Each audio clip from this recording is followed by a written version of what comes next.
Could Mongol, Cathay, the Tartars, or East Asian knowledge have influenced or even reached the Americas long before Columbus?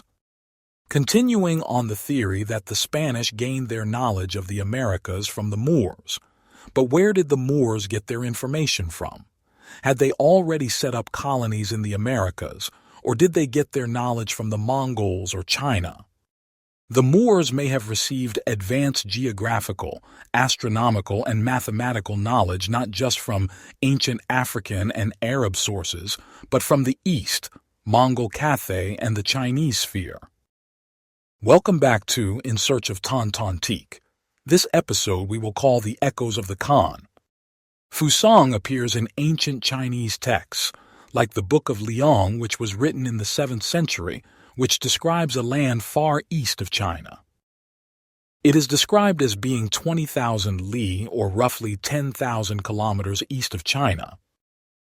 Interestingly, if you're measuring from more southern ports like Guangzhou, where Zheng He's fleets were based, to the west coast of Mexico or California, the distance would still range between 9,000 to 11,000 kilometers, depending on starting and ending points.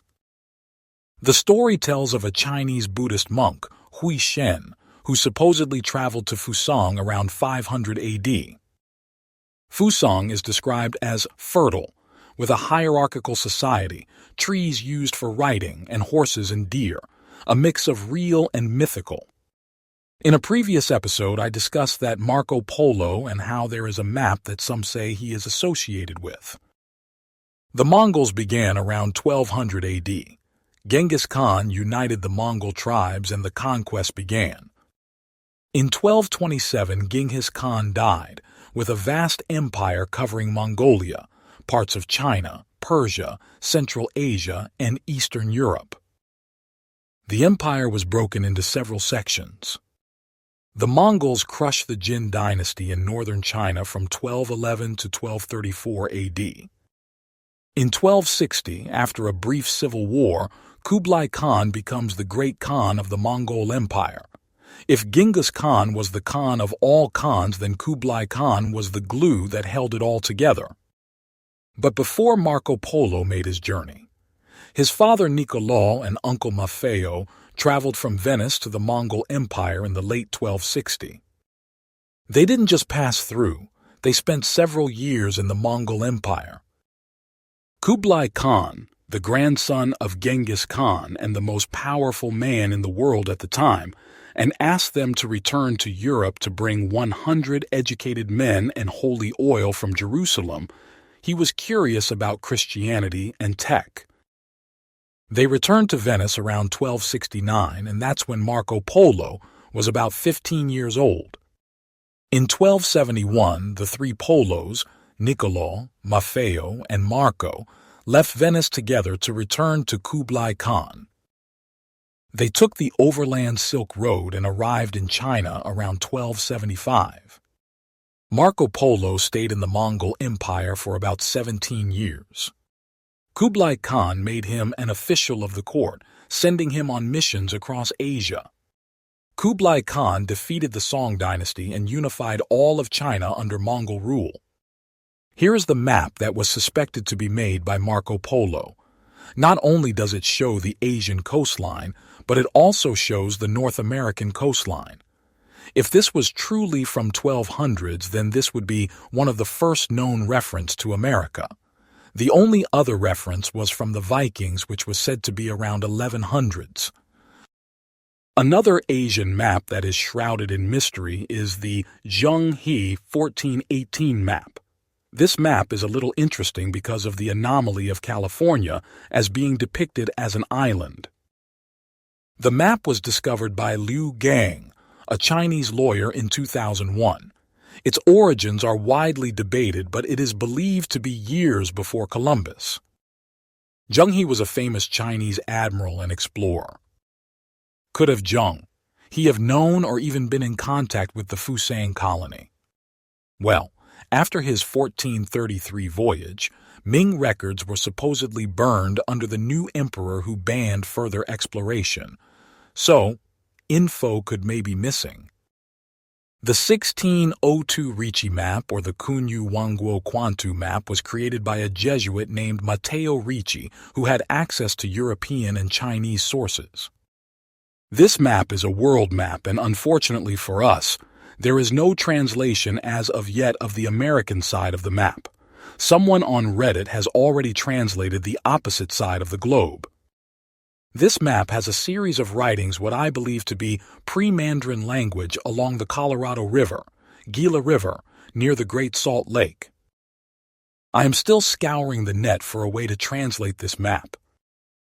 Some researchers, especially during the 16th to 20th centuries, theorized that Fusang was the west coast of North America, California, Mexico, or even British Columbia. In the 1753 map by French cartographer Philippe Boisch, locates Fusan, or Fouling des Chinois, north of California, in the area of British Columbia. In this 1792 map by Robert de Vaugendy, also depicts Fusang. But if you remember, I did an entire episode on Antonio Zada's 1776 map also depicting Fusang, south of the Strait of Anian and north of Quivira. Here is another excerpt that I found on the land that Fusang was said to be in. On that land, there are many Fusang plants that produce oval-shaped leaves, which are similar to paulownia, and edible purplish-red fruits which are like pears. The place was rich in copper deposits, and it also contained traces of gold and silver, but it did not contain iron. The native tribes in Fusang were civilized, living in well-organized communities. They produced paper from the bark of the Fusang plants for writing, and they also produced cloth from the fibers of the bark, which they used for robes or wadding. Their houses or cabins were constructed with red mulberry wood. The fruits and young shoots of the plants were one of their food sources. They raised deer for meat and milk, just as the Chinese raised cattle at home, and they also produced cheese with deer's milk. They traveled on horseback and transported their goods with carts or sledges which were pulled by horses, buffalo, or deer. An emperor or a main chief, with the help of several officials, governed the country. The majority of the people were law-abiding citizens. The country had no army or military defense, but it did have 2 jails. One jail was located in the north and the other jail was located in the south of the country. Those people who had committed serious crimes were sent to the north, and they stayed there for their entire lives. However, these inmates could get married. If they got married and produced children, their sons became slaves and their daughters became maids. The marriage arrangement was relatively simple.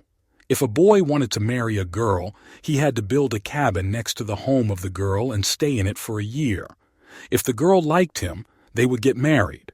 Otherwise, he would be asked to go away. When a person died in the community, his or her body would be cremated.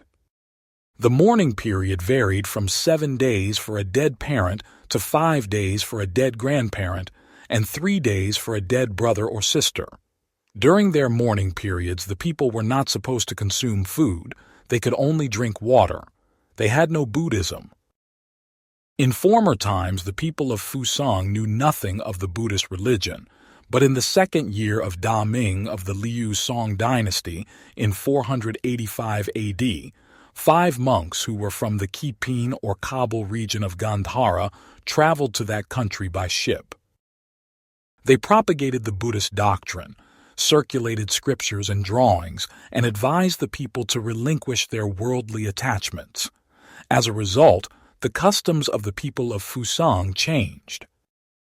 It is also reported that 1,000 li, 415 kilometers, 258 miles, beyond of Fusang, there was a land of women where its female inhabitants were completely covered with hair, walked erect, and chattered a lot among themselves but were shy when they saw ordinary human beings. They gave birth to their young after 6 or 7 months of pregnancy and nursed them on their backs. The babies were able to walk within 100 days and were fully grown in 3 or 4 years. Interesting, another place of all women quite like what we heard about California and Queen Califia. Stay tuned, I think we may be discovering not his story but our story.